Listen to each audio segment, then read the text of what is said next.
have a bunch of updates on horror movies today, including Bodies, Bodies, Bodies, Pearl, the prequel to X from earlier this year, and Scream 6. Let's get into it. What's your favorite scary movie? Amen. We'll tear your soul apart. Well, I'm Pennywise the dancing now. We're gonna get you. Oh, blood on the beast! God, don't do that. But sometimes death is better. Hey everybody, what's up? KillJoy Jake here, and instead of having friends, I have horror movies. Today we are talking about some of my just the most anticipated movies of the rest of the year, as well as Scream 6 coming out next year. I am so excited to get into this, but before we do that, of course, if you guys could like this video and subscribe, you know the drill. Please like this video, subscribe if you're new here as well. So getting into our first story tonight, we're talking about the Spirit Halloween movie real quick. We just had a little announcement come from the Spirit Halloween page themselves over on Instagram, where they revealed one of the monsters that's going to be prevalent in this upcoming film. Not only did their official Instagram share that the trailer is coming soon, sometime this week even, but they also revealed to us the first big monster, whose name is going to be Buzzsaw. Now, this is already an existing character. If you go to Spirit Halloween this Halloween season, you might see Buzzsaw just hanging out, one of the props that you can buy, and now they're bringing him to life in this new movie that stars Christopher Lloyd and, if I remember correctly, Rachel Lee Cook. Now, Buzzsaw here looks like he's gonna score some pretty awesome and very bloody kills. I can only imagine that would be the way he would, well,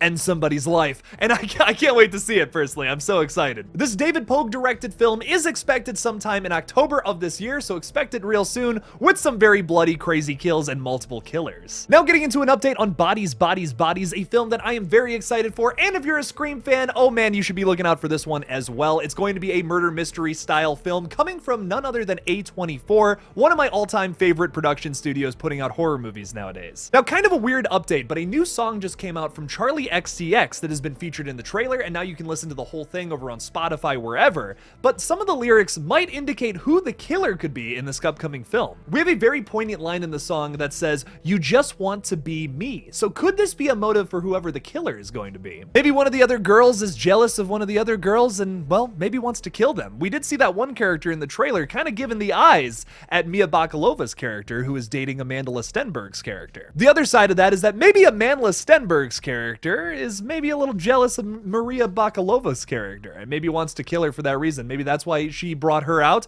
Maybe that's why they're dating in the first place. It is always the love interest, something we learned from Scream 5. What do you guys think about that crazy motive idea that I have? Leave me something about it in the comments. The update that I'm most excited to talk about, though, is the Pearl trailer that came out yesterday. Now, nothing crazy from this trailer. It's exactly the same trailer, I believe, that we got after X premiered earlier this year, but it was cool to see it on YouTube and not just after the credits of a movie. I actually got to analyze it a little more. The first big thing I'm noticing from Pearl is it definitely has some midsummer energy, looking like Wizard of Oz Technicolor kind of vibes to it, which is perfect for the time period it's set in. I'm so excited for this film. I love how Ty West plays with the period pieces a lot, mostly 70s vibes in his movie, but for him to be doing something so outrageously different from in a completely different time period, I'm very excited to see what he does with this. Going back to the whole midsummer thing, also from the same production studio, I feel like that there's a lot of the kills in this movie, which were actually displayed to us in this trailer, are going to take place during the daytime, which is something I've always felt is such a creepy and cool thing to do in your horror movie, which would otherwise be set at like nighttime. There's a bunch of nods to X throughout the trailer, including showing us like one of the cars that was just like randomly in the lake with no explanation as to how it got there in the movie. It seems like we're going to have explanation in this movie, something I'm sure they implemented after he wrote this script for Pearl in quarantine when they were going to New Zealand to film X, which is the crazy story behind this film. They got Mia Goth to stay for an extra 2 weeks to film this movie that we're seeing on September 16th. You get to learn a lot about Pearl in this trailer, who we didn't really get to learn too much about in X, just enough for her to like have a motive as to why she's killing all these young people. And in a lot of ways, I feel like Pearl and Maxine are very similar characters. They both have that X factor, but they went about like their careers in completely different paths. I would argue that Maxine is successful because she got out of her comfort zone, escaped from her crazy crazy Bible-thumping dad and is trying to make something with her life instead of just like, well, being caught behind and not being able to like keep your life on track, which I think is a really interesting character parallel between both of these characters, played by the same actress, Mia Goth, who, holy crap, deserves a goddamn Oscar for these movies. I haven't even seen Pearl yet, but my god, her performance in X was amazing and easily my favorite performance of the entire year in a horror flick. Listen, Jordan Peele is the fucking man, but X was easily my favorite horror film of the year so far, regardless. I don't know, man. That one's still just, that's still my #1 spot, even since March, man. But oh boy, there's a lot of horror films still yet to come this year, so that top spot may be in trouble. Pearl is absolutely a movie on my radar coming up this September 16th, like I said, from director Ty West, who can do no wrong. I mean, this man does take his time with the exposition. Sure, most of his movies are slow burns, and the majority of the action is in the third act, but that can be appreciated and something that's very different from a lot of movies nowadays that just like to get into the action and forget to build tension. Ty West is still keeping that like just strong with every movie he releases, and I really appreciate that about him as a director and writer. And finally, getting into our Scream 6 update today, talking a little bit about Melissa Barrera's comments from earlier in the week, where she was talking a little bit about the Neve Campbell situation, weighing in on that finally, which is nice. Talking about Neve Campbell's departure from the 6th Scream film, Melissa Barrera says, "It's hard thinking that we're making a movie without her. We can't get too hung up on that because we gotta make another movie. Of course, Sydney is present. Her essence is present in the movie. You can't just ignore that," she explains. "We were all heartbroken, but we totally understand and respect her decision. And hopefully if we get to make another one, we can have her back." Now, of course, if you've been following Scream 6 news, you know that a couple of months ago, Neve Campbell unfortunately declined an offer she was given to be in Scream 6, saying that she didn't feel like she was given what she was worth to this franchise, which I, of course, am on Neve Campbell's side here, but at the same time, I'm still very excited for Scream 6. This opens up a whole question about what Scream 6 could be without legacy characters. I mean, yes, you're going to have Courtney Cox. We've already seen some amazing set pictures of her in action, but can these new characters, who, yes, have been heavily criticized, can they hold their own on a brand new Scream film without the legacy characters, without Dewey or Neve Campbell's Sidney Prescott being present in this movie? I say yes, I think they can. They just didn't have enough time to be developed in the last movie. Melissa Barrera is a fantastic actress. I believe she was in this Lin-Manuel Miranda's production of his original musical that he did before Hamilton. They just did a movie version of it. The name of it's slipping my mind at the moment. In the Heights.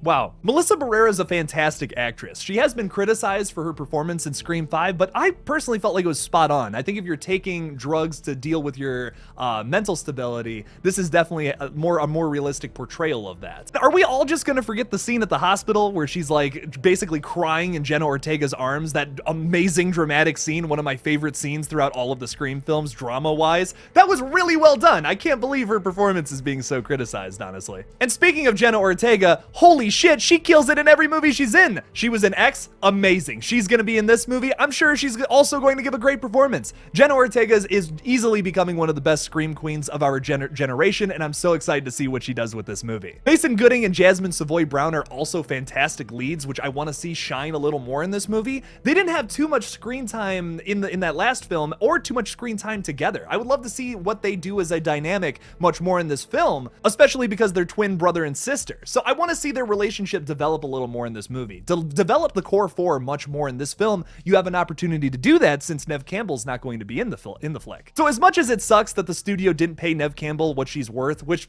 bottom line sucks ass, but at least we have this time now to fill in some gaps with these characters that have felt kind of underdeveloped. Barrera also said that they have us so tight-lipped around here, all I can say is how it feels. I don't want to say the wrong word, but it feels scarier. The 6th movie feels scarier, and we're all on sets shooting some of the scenes, and we're like, oh my god, this is insane. I think people are gonna be really surprised. This is music to my ears, someone who has been preaching for a long time that the Scream franchise can get scarier and will inevitably. I think that this is a massive positive here, just because of the fact that in the past, I feel like the Scream films have been a little softer. That's not a negative, that's just not exactly the vibe they were always going for. This is kind of a parody of what the slasher genre had become in the mid-90s, and that was the ultimate ultimate goal of it in the first place. So it wasn't like, oh, this has to be the scariest thing in the world. It was trying to make a point, and it did it really well back in 96, I think. Now that the sequels have kind of gotten away from horror commentary more or less, I think it's a positive direction for them to go a little scarier. In my personal opinion, I would love to see them comment on things like A24 films, elevated horror a little more. It was just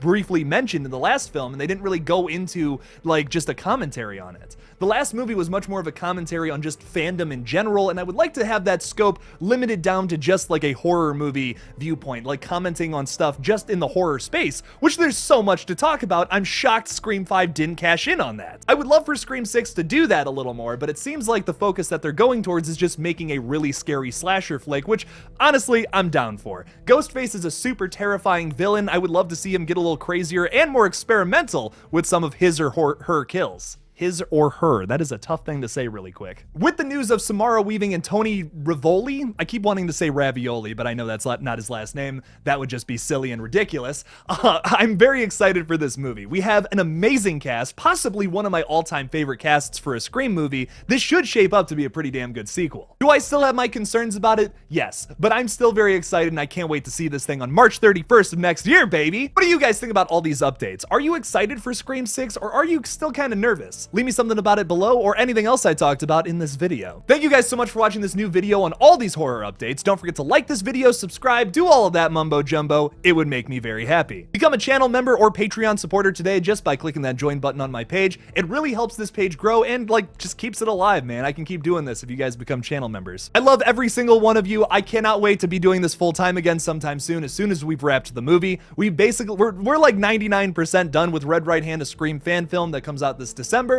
but we still need to do a few pickup shots sometime next week. So things will get on a more consistent schedule real soon. We're just not quite there yet. Your boy will be giving you updates on that too. Thank you guys for watching again, and as always, don't forget to kill it out there, y'all.